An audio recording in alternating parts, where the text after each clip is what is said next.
মাননীয় মুখ্যমন্ত্রী শুভেন্দু অধিকারী মারাত্মক হুঙ্কার, মমতা বন্দ্যোপাধ্যায়ের নামে এফআইআর করতে যাচ্ছেন উনি। মানে পরিষ্কার শুভেন্দু অধিকারী বলছেন কাউকেই ছাড়বো না। মমতার বিরুদ্ধে এবার সরাসরি উনি কিন্তু এফআইআরের সুপারিশ। চলুন আপনাদেরকে ডিটেলসে সবটা বলবো। চলুন তার সাথে আরেকটি অত্যন্ত গুরুত্বপূর্ণ তথ্য যে সনম ওয়াংচু এবার উনি ফাইনালি নিজের অনশন ভাঙতে চলেছেন, কিন্তু তার আগে উনি রেখেছেন গিয়ে দুটো শর্ত। যেই শর্তটা কি চলুন আপনাদেরকে ডিটেলসে বলবো। চলুন প্রথমত আপনাদেরকে বলি যে মাননীয় মুখ্যমন্ত্রী শুভেন্দু অধিকারী এবার মমতা ব্যানার্জিকে ডাইরেক্ট মারাত্মক হুমকি দিয়েছেন। যেটা উনি বলেছেন, রাজ্যের রাজনৈতিক পট পরিবর্তনের পর বিধানসভায় প্রথমবার ক্যাগ এবং লোকায়ুক্তের রিপোর্ট নিয়ে অত্যন্ত আক্রমণাত্মক অবস্থান নিলেন বর্তমান মুখ্যমন্ত্রী শুভেন্দু অধিকারী। বুঝতে পারছেন? মানে প্রথমবার ক্যাগ এবং লোকায়ুক্তের রিপোর্ট নিয়ে অত্যন্ত আক্রমণাত্মক এই প্রথমবার কোনো মুখ্যমন্ত্রী মানে এই ধরনের অবস্থান নিয়েছেন। বিধানসভায় দাঁড়িয়ে তিনি সরাসরি অভিযোগ করেন যে বিগত মমতা বন্দ্যোপাধ্যায় সরকারের আমলে বছরের পর বছর এই গুরুত্বপূর্ণ সাংবিধানিক রিপোর্টগুলি বিধানসভায় পেশ করা হয়নি, বরং রাজনৈতিক স্বার্থে সেগুলিকে ধামাচ চাপা দিয়ে রাখা হয়েছে। বুধবার বিধানসভায় কড়া হুঁশিয়ারি দিয়ে মুখ্যমন্ত্রী সাফ জানিয়ে দিলেন যে ক্যাগের রিপোর্টে যদি দুর্নীতির কোনো সুস্পষ্ট প্রমাণ মেলে, বুঝতে পারছেন, বলছেন যে ক্যাগের রিপোর্টে যদি দুর্নীতির কোনো প্রমাণ মেলে তাহলে প্রাক্তন মুখ্যমন্ত্রী বা তৎকালীন মন্ত্রীদের কাউকেই এক বিন্দুও রেয়াত করবেন না উনি। যেটা শুভেন্দু অধিকারী একদম ডাইরেক্ট হুমকি দিয়েছেন বলতে পারেন। প্রয়োজন হলে সরাসরি রাজ্যপালের কাছে অভিযুক্তদের বিরুদ্ধে এফআইআর দায়ের করার জোরালো সুপারিশ করবে বর্তমান সরকার। দীর্ঘদিন ধরে নিয়ম অনুযায়ী ক্যাগ এবং লোকায়ুক্তের রিপোর্ট বিধানসভায় পেশ করা বাধ্যতামূলক হলেও পূর্ববর্তন সরকার সেই প্রক্রিয়া এড়িয়ে গিয়েছে বলে ক্ষোভ প্রকাশ করেন মুখ্যমন্ত্রী। তিনি জানান আগামী 25শে জুলাই বিধানসভায় ক্যাগের নতুন রিপোর্ট পেশ হতে চলেছে। এই প্রসঙ্গে নিজের কঠোর অবস্থান স্পষ্ট করেন শুভেন্দু অধিকারী। বলেন যে আগামী 25 তারিখ ক্যাগের রিপোর্টগুলি আনুষ্ঠানিকভাবে বিধানসভায় পেশ হবে এবং পরবর্তী অধিবেশনের এই রিপোর্টগুলির ওপর বিস্তারিত আলোচনা ও তার সুপারিশের ভিত্তিতে আইনানুগ সিদ্ধান্ত নেওয়া হবে, যেটা বর্তমান মুখ্যমন্ত্রী একদম এটা অ্যানাউন্স করেছেন। ক্যাগের রিপোর্টে যেখানেই দুর্নীতির প্রমাণ মিলবে তা সে যত বড় নেতাই হন না কেন তাকে কিন্তু ছাড় দেওয়া হবে না। মানে যত বড় নেতা হোক না কেন যদি দুর্নীতির বিন্দুমাত্র সেখানে প্রমাণ মেলে তাহলে যার বিরুদ্ধে প্রমাণগুলো পাওয়া যাবে সেই যত বড় নেতা হোক না কেন তার বিরুদ্ধে কঠোর আইনি পদক্ষেপের জন্য রাজ্যপালের কাছে সুপারিশ পাঠানো হবে, যেটা মুখ্যমন্ত্রী শুভেন্দু অধিকারী খোদ নিজে বলেছেন। অতীতে রাজ্যে আঘাত হানার পর আমফান ঘূর্ণিঝড়ের ত্রাণ বন্টন করে ব্যাপক দুর্নীতির অভিযোগ উঠেছিল। সেই পুরনো প্রসঙ্গ টেনে এনেও বর্তমান সরকারের বিরুদ্ধে বর্তমান সরকার বলেন পূর্ববর্তন সরকারের বিরুদ্ধে তীব্র তোপ দাগেন বর্তমান সরকার মুখ্যমন্ত্রী শুভেন্দু অধিকারী। সেই প্রসঙ্গে প্রধানমন্ত্রী নরেন্দ্র মোদীর পাঠানো আর্থিক সাহায্যের কথা স্মরণ করিয়ে তিনি জানান যে প্রধানমন্ত্রী আমফানের ক্ষয়ক্ষতি সামলাতে দু দফায় মোট বলছেন এই যে প্রধানমন্ত্রী নরেন্দ্র মোদী এই আমফানের ক্ষয়ক্ষতি সামলাতে গিয়ে উনি দু দফায় মোট 3,750 কোটি টাকা আর্থিক সাহায্য প্রদান করেছিলেন। কিন্তু সেই বিশাল অঙ্কের ত্রাণ তহবিলে ব্যাপক দুর্নীতি সংগঠিত হয় এবং এই বিষয়ে কলকাতা হাইকোর্টে জনস্বার্থ মামলাও দায়ের করা হয়েছিল। মুখ্যমন্ত্রী আরও অভিযোগ, হাইকোর্টের নির্দেশে সেই সময় যে বিশেষ ক্যাগ তদন্ত করা হয়েছিল তার রিপোর্ট তৎকালীন সরকার জনসমক্ষে আনেনি এবং বিধানসভাতেও পেশ করেননি।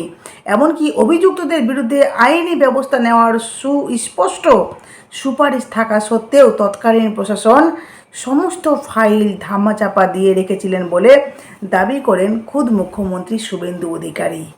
মানে ভাবুন, এই আমফানে প্রচুর মানুষের ক্ষতি হয়েছে, সেই ক্ষতি মেটানোর জন্য প্রধানমন্ত্রী 2 দফায় এতগুলো টাকা 3,750 কোটি টাকা কিন্তু দিয়েছিলেন। সেই টাকাগুলো থেকেও লুটপাট করেছে এই মমতার মানে চেলাচামুন্ডা বা মমতা সরকার, মানে তৎকালীন সরকার। তো যার জন্য বলছেন, যার বিরুদ্ধে এই সমস্ত কিছু প্রমাণ মেলবে তাকে ছাড়া হবে না, যত বড় নেতা থাকুক। খুদ মমতা ব্যানার্জি থাকলেও তাকে ছাড়া হবে না, মানে তার বিরুদ্ধেও কিন্তু এফআইআর হবে আর রীতিমতো আইনানুগ ব্যবস্থা নেওয়া হবে। বুঝতে পারলেন? তো যাই হোক, এই যে এক এক করে শুভেন্দু অধিকারী যে সমস্ত কিছু ফাঁস করছেন, সত্যি এতে মমতা ব্যানার্জি দিনের পর দিন না ওনার রীতিমতো প্রেশার বাড়বে। এবার আসি, আপনারা জানেন যে দিল্লিতে কি হচ্ছে, তাই না? নেট পরীক্ষাকে নিয়ে যেখানে ছাত্র সমাজ বা যুব সমাজ বা বলেন স্টুডেন্টরা যেভাবে আন্দোলন করে যাচ্ছে, আপনারা আশা করি প্রত্যেকে জানেন, ভিডিওগুলো দেখছেন। সেখানে সোনম ওয়াংচুক, এই যে এত বড় একজন সায়েন্টিস্ট যিনি অনশন করছেন, ওনার আজকে এত দিন হয়ে যাওয়ার পর 20 দিন আজকে সম্ভবত, তো এই যে অনশন করার পর ওনার শরীরের অবস্থা খুবই খারাপ। উনি কখন কি হবেন, কখন ওনাকে নিয়ে কোনো খারাপ খবর আসবে সেটা আমরা বলতে পারছি না, কারণ ডাক্তার নিজে বলছেন যে কখন ওনার সাথে ওনার শরীর কখন ছেড়ে দেবে, তো সেটা আমরা বলতে পারবো না। কিন্তু ওনার শরীরের অবস্থা খুবই খারাপ, যার জন্য ওনার অনশন তোলার জন্য এবার দেখুন ওনার কাছে গেছেন, কে গেছেন সেটা আপনাদেরকে বলছি। এমনকি যে ওনার শর্ত রয়েছে, উনি বলছেন হ্যাঁ আমি অনশন তুলে নেব, কিন্তু তার আগে এটা শর্ত কি আপনাদেরকে বলি। নিটের প্রশ্ন ফাঁসের ঘটনায় উত্তাল রাজধানী, দফায় দফায় আন্দোলন প্রতিবাদ চলছে ককরোচ পার্টির নেতৃত্বে। এই অবস্থান অনশন প্রত্যাহারের রাজি পরিবেশ কর্মী তথা শিক্ষাবিদ সোনম ওয়াংচুক তার নতুন শর্ত জানিয়ে দিলেন সরকারকে। তার সাফ দাবি, আগে সরকারকে নিশ্চিত করতে হবে প্রতিবাদী ছাত্রছাত্রীদের বিরুদ্ধে কোনো শাস্তিমূলক ব্যবস্থা নেবে না তারা। সেই শর্তে সরকার সাই দিলে তবে অনশন প্রত্যাহার করবেন তিনি। এই মর্মে কেন্দ্রকে একটি চিঠিও পাঠিয়েছেন সোনম ওয়াংচুক। টানা 26 দিন অনশনে রয়েছেন, মানে আজকে দিয়ে 26 দিন চলছে সোনম ওয়াংচুকের এই অনশন। মানে উনি না খেয়ে দিয়ে যে অনশনটা করছেন, আর বুঝতেই পারছেন যে ওনার শরীরের অবস্থা, এতদিন না খেয়ে কেউ থাকতে পারে, কিন্তু উনি এখনও অবধি আছেন। এমনকি উনি বলছেন যে আমার ব্রেন কাজ করছে, যেটা ওনার প্রোফাইল থেকে আমি দেখতে পেলাম, উনি ভিডিও করে বলছেন যে আমার ব্রেন কাজ করছে, কিন্তু তবে ওনার শরীরের কন্ডিশন খুবই খারাপ। ওনার 9 কিলো ওজন কমে গেছে, এমনকি আস্তে আস্তে মানে পুরো বডি পুরো ছেড়ে দিচ্ছে, এত অবস্থা খারাপ আছে। যেখানে দেখুন বলছে যে বর্তমানে গুরুগ্রামের একটি বেসরকারি হাসপাতালের চিকিৎসাধীনে তিনি রয়েছেন। মঙ্গলবার রাতে তাকে দেখতে হাসপাতালে গিয়েছিলেন কেন্দ্রীয় মন্ত্রী জেপি নড্ডা ও জিতেন্দ্র সিং। তারা দুজনেই সোনমকে অনশন প্রত্যাহার করার অনুরোধ জানিয়েছেন। একইভাবে সোনমকে অনশন থেকে সরে আসার আর্জি জানিয়েছেন ককরোচ জনতা পার্টির প্রতিষ্ঠাতা অভিজিৎ দীপ। যদিও নিজের সিদ্ধান্তে অনড় রয়েছেন সোনম ওয়াংচুক, এমতাবস্থায় ছাত্রদের স্বার্থে ফের কেন্দ্রকে চিঠি দিলেন তিনি। মানে সোনম ফের কেন্দ্রকে চিঠি পাঠিয়েছেন, সেখানে তিনি লিখেছেন, গত 20 জুলাই সংসদ অভিযানে শৃঙ্খলা বজায় রাখা সত্ত্বেও পুলিশ আন্দোলনকারীদের উপর বল প্রয়োগ করেছে। আমি আশা করি তাদের বিরুদ্ধে কোনো আইনি পদক্ষেপ করা হবে না, তাদের হেনস্থা করা হবে না।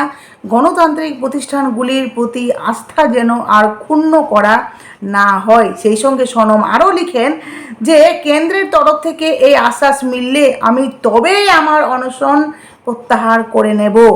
আমি বিশ্বাস করব যে সরকার আমার এবং লক্ষ লক্ষ তরুণ ভারতীয়দের কথা শুনেছে বা শুনবে, কিন্তু যদি আশ্বাস না মেলে তাহলে আমি অনির্দিষ্ট কালের জন্য অনশন চালিয়ে যেতে বাধ্য হব। মানে উনি শেষ পর্যন্ত নিজেকে ত্যাগ করতেও উনি রাজি আছেন। আমি এও আশা করি যে এই আন্দোলন দমাতে পুলিশ আর বল প্রয়োগ করবে না। নিটের প্রশ্ন ফাঁসের ঘটনায় উত্তাল রাজধানী, দফায় দফায় আন্দোলন প্রতিবাদ চলছে ককরোচ পার্টির নেতৃত্বে। এই অবস্থায় অনশন প্রত্যাহারের রাজি পরিবেশ কর্মী তথা শিক্ষাবিদ সোনম ওয়াংচুক তার নতুন শর্ত জানিয়ে দিলেন সরকারকে। তার সাফ দাবি, আগে সরকারকে নিশ্চিত করতে হবে প্রতিবাদী ছাত্রছাত্রীদের বিরুদ্ধে কোনো শাস্তিমূলক ব্যবস্থা নেবে না তারা। সেই শর্তে সরকার সাই দিলে তবেই অনশন উনি প্রত্যাহার করবেন। এই মর্মে কেন্দ্রকে একটি চিঠি পাঠিয়েছেন ওয়াংচুক। মানে দিল্লির অবস্থা খুবই খারাপ আছে, তবে সোনম ওয়াংচুক এই যে উনি অনশন চালিয়ে আছেন, কন্টিনিউ এখন চলছে, তাতে কিন্তু ওনার শারীরিক কন্ডিশন খুবই খারাপ। তারপরেও উনি বলছেন যে শর্ত না মানলে আমি অনশন প্রত্যাহার করব না। এবার দেখা যাক আগামীতে কী হচ্ছে, সেটাই কিন্তু দেখার পালা। যাই হোক, আপনাদের অবশ্যই মূল্যবান মতামত কমেন্ট বক্সে দেবেন। টাটা।